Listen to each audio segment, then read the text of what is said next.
कहते हैं यूं ही किसी की जय जयकार नहीं होती है, संघर्ष करने वालों की कभी हार नहीं होती है। नमस्कार, स्वागत है आपका केदारखंड एक्सप्रेस न्यूज में। मैं हूं आपके साथ कुलदीप राणा आजाद। आज रामनगर बोर्ड का हाई स्कूल और इंटरमीडिएट के परीक्षा फल घोषित हुए हैं और बहुत सारे बच्चों ने, खासतौर पे अगर रुद्रप्रयाग जनपद की हम बात करें तो रुद्रप्रयाग जिले में करीबन हाई स्कूल में 91 जो परसेंटेज रहा है, पूरे उत्तराखंड में, प्रदेश भर में रुद्रप्रयाग जिला हाई स्कूल में नंबर 1 पे रहा है और इंटरमीडिएट में द्वितीय नंबर पे। और बहुत सारे ऐसे छात्र हैं जिन्होंने विषम परिस्थितियों में अपने आप को निखारा है। ऐसा ही एक छात्र है केशव डोभाल, बचड़ियों पट्टी के कठैत गांव, ये यहाँ पे है, बैरंगड़ा ग्राम सभा के अंतर्गत ये गांव आता है।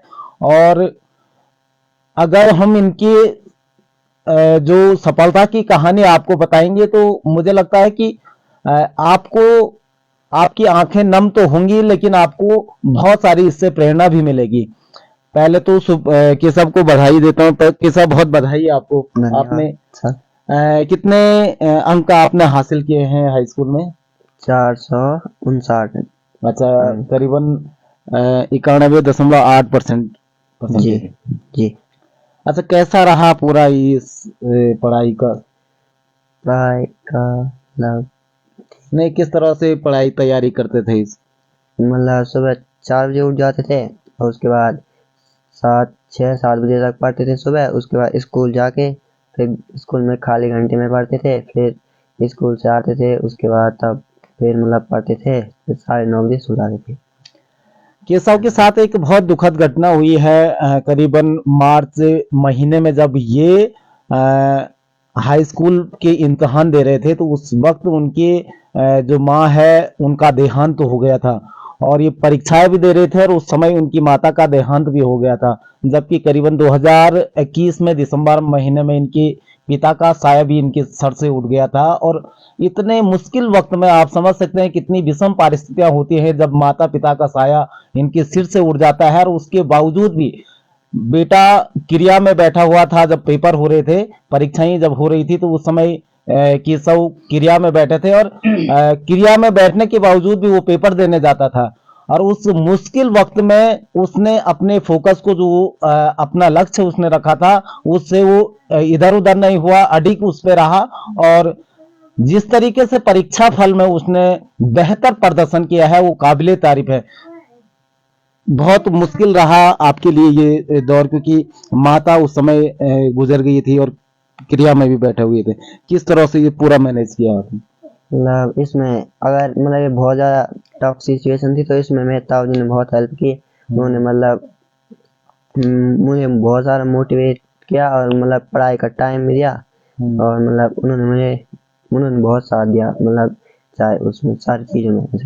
अच्छा, तो इसमें मतलब सारे गुरुजी ने भी, जो हमारे गुरुजी थे जैसे निहाल सर, उन्होंने मतलब बहुत बार ऐसे पैसे भेजे थे बैंक अकाउंट में और कॉपी किताब लाते रहते थे। उसके बाद एक मैथ्स की मैम थी हमारी, वो उन्होंने हमारी सारी मतलब इस साल की सारी फीस उन्होंने दी।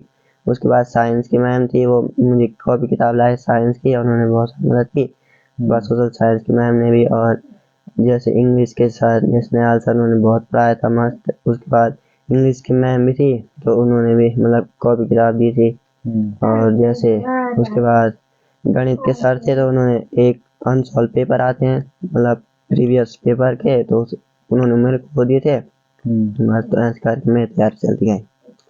अच्छा, तैयारियां कैसे करता था? क्योंकि हम अपने दर्शकों को ये भी बता दें कि जो केशव का स्कूल है यहाँ से करीबन 1.5 से 2 किलोमीटर है और खड़ी चढ़ाई विद्यालय के लिए जाती है, तो करीबन 2 किलोमीटर रोज ये पैदल सफर तय करता है। स्कूल 2 किलोमीटर जाता है और रोज करीबन 4 किलोमीटर आना जाना केशव का होता है। और उनकी बहन भी यहाँ पे है। बहन इस समय 11वीं पास उन्होंने की है, 12वीं कक्षा में वो पढ़ती है। रोज पैदल यहाँ से जाते हैं, पैदल आते हैं। तो पढ़ाई और जिस तरीके से आना जाना होता है, कैसे मैनेज करते हैं पूरी चीजों को? मतलब सुबह कितने जल्दी चले जाते हैं, शाम को कितने समय पहुंचते हैं घर? सुबह मतलब अब मेरे को 5 साल हो गए हैं, तो अब मैं थोड़ा सा स्पीड आई है मेरी बहुत, मतलब मैं आदत पड़ गई है वो हाँ रास्ते तो में। 20 मिनट में मैं पहुंच जाता हूँ आराम से। तो मतलब ऐसे पढ़ता था मैं, उसके बाद थोड़ा एक्सरसाइज की, उसके बाद तब तैयार होता था, नहाता था, तो उसके बाद चले जाता था स्कूल। तो 20 मिनट ऊपर जाने में और नीचे आने में कम समय लगता था, क्योंकि वो ढलान है ना ऐसा, तो उसमें 10-15 मिनट में बस ऐसे करके आराम से।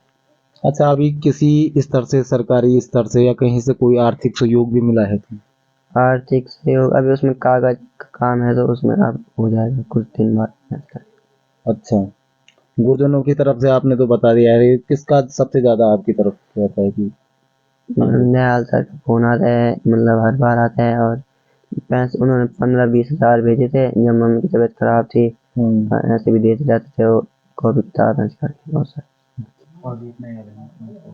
तो प्रदीप नयाल जी हैं जो केशव के अध्यापक थे पहले, जिस स्कूल में ये अभी पढ़ते हैं, पहले उस स्कूल में अध्यापक थे और अभी वो पौड़ी में उनका स्थानांतरण हुआ है, तो वहाँ पे वो अपनी सेवाएं दे रहे हैं। लेकिन यहाँ के बच्चों को जो उनका यहाँ के बच्चों के प्रति स्नेह है, और स्नेह के साथ साथ जो देखते हैं कि जिन जरूरतमंद बच्चों को, जिनको आवश्यकता है, उन बच्चों की वो मदद कर रहे हैं। उसी सूची में केशव भी है जिनकी वो मदद कर रहे हैं।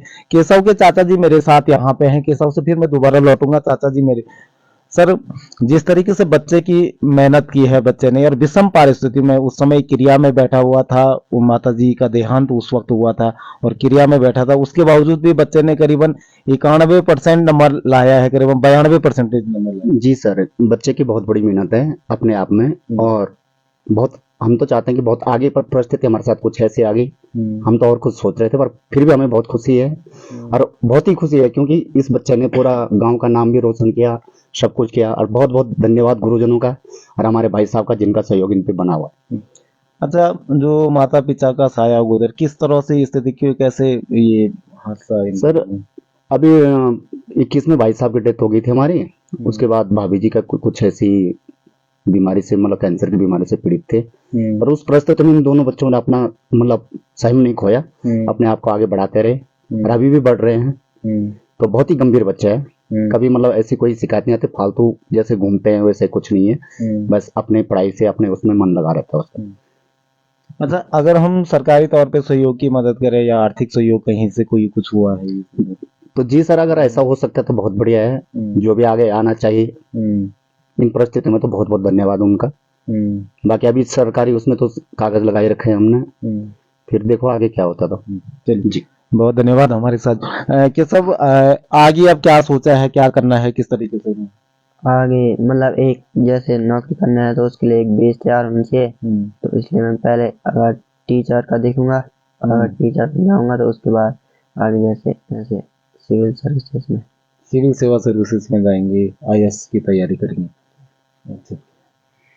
बहुत सारे लोगों के लिए मुझे लगता है कि शुभम एक प्रेरणा स्रोत है, क्योंकि जिन विषम परिस्थितियों में उसने अपने खुद को एक मजबूत रखा है, क्योंकि अभी 14 वर्ष की मात्र उम्र है, हाई स्कूल की पेपर दिए थे, और जिस तरीके से माता पिता का साया सर से उठ गया है, और उसके बावजूद भी माता, जिन दिनों पेपर हो रहे थे, जैसे मैंने पहले भी जिक्र किया कि जब हाई स्कूल के इम्तिहान हो रहे थे, तो उसी समय माता जी का भी देहांत हुआ, और क्रिया में बैठने के बावजूद भी वो पेपर देने गया, और उसके बावजूद भी इतने बेहतर प्रदर्शन उसने किया, बेहतर अंक हासिल किए हैं।